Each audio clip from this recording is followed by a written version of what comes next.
Assalamualaikum warahmatullahi wabarakatuh. Saya Muhammad Afgan Subrin Sugiarto, nomor presensi 21 kelas 11K, akan menyampaikan ceramah mengenai ulama Islam Indonesia yang mendunia, yaitu Syekh Nawawi Al-Bantani. Pernahkah Anda mendengar tentang seorang pemuda dari Nusantara yang berhasil memimpin sholat Jumat jamaah di tempat paling suci, yaitu Masjidil Haram Mekah? Ia bukan sekedar ulama biasa. Ia adalah Sayyidul Hijaz, pemimpin ulama Hijaz. Namanya adalah Abu Abdul Mu'ti Muhammad bin Umar Al-Tanara Al-Jawi Al-Bantani, atau yang kita kenal sebagai Syekh Nawawi Al-Bantani.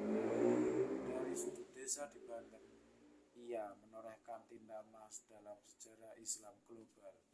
Bagaimana kisahnya? Mari kita teladani jejak langkahnya. Syekh Nawawi lahir di Desa Tanara, Serang, Banten pada tahun 1815 Masehi.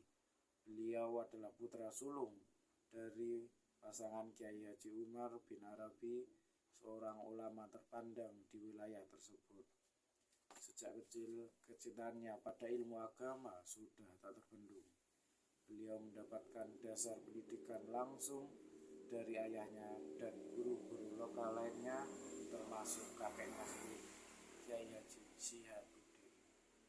Pada usia yang sangat muda, Syekh Nawawi memutuskan untuk melanjutkan pencarian ilmu ke sumbernya, yaitu Tanah Suci Mekah. Perjalanan yang jauh dan penuh tantangan tidak menyurutkan semangatnya. Di Mekah dan Madinah, Syekh Nawawi menenggelamkan diri dalam samudra ilmu. Ia berguru kepada ulama-ulama besar dunia saat itu, termasuk Syekh Sayyid Ahmad Zaini Dahlan. Berkat kecerdasan, ketekunan, dan akhlak mulianya, namanya segera bersinar. Ia dikenal sebagai murid yang paling berbakat. Tidak lama kemudian, beliau sendiri mulai dipercaya untuk mengajar, dan pada puncaknya, Syekh Nawawi menjadi imam dan pengajar di Masjidil Haram. Gelar yang disematkan padanya Sayyidul Hijaz, atau pemimpin ulama Hijaz, bukanlah gelar sembarangan. Ini adalah pengakuan dari ulama-ulama Arab bahwa beliau, seorang putra Banten, adalah rujukan tertinggi di pusat peradaban Islam saat itu.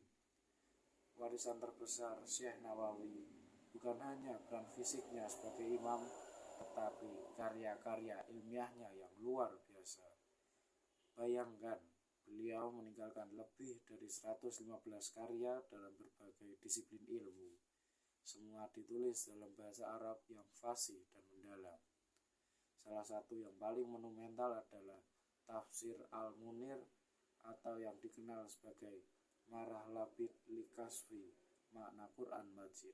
Sebuah tafsir Al-Quran yang ringkas namun padat, menjadi rujukan utama hingga kini.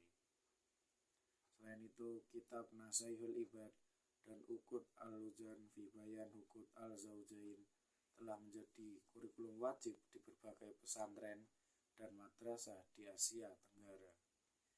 Bahkan menurut dokumen sejarah, karyanya digunakan sebagai kurikulum di lebih dari 40 sekolah agama di Filipina. Inilah bukti bahwa Syekh Nawawi benar-benar mendunia. Syekh Nawawi Al-Bantani wafat pada tahun 1897 Masehi di Mekah.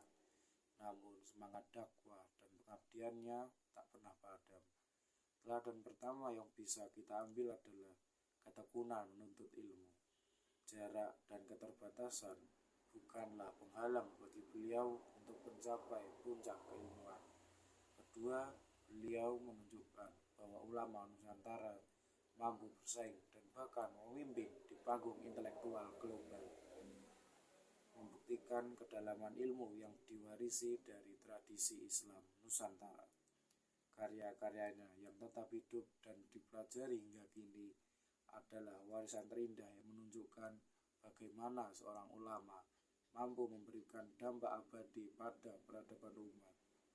Syekh Nawawi Al-Bantani adalah bukti nyata kebesaran ulama Indonesia. Dari Banten, beliau menginspirasi dunia. Sekian ceramah dari saya. Mohon maaf bila ada salah kata. Wassalamualaikum warahmatullahi wabarakatuh.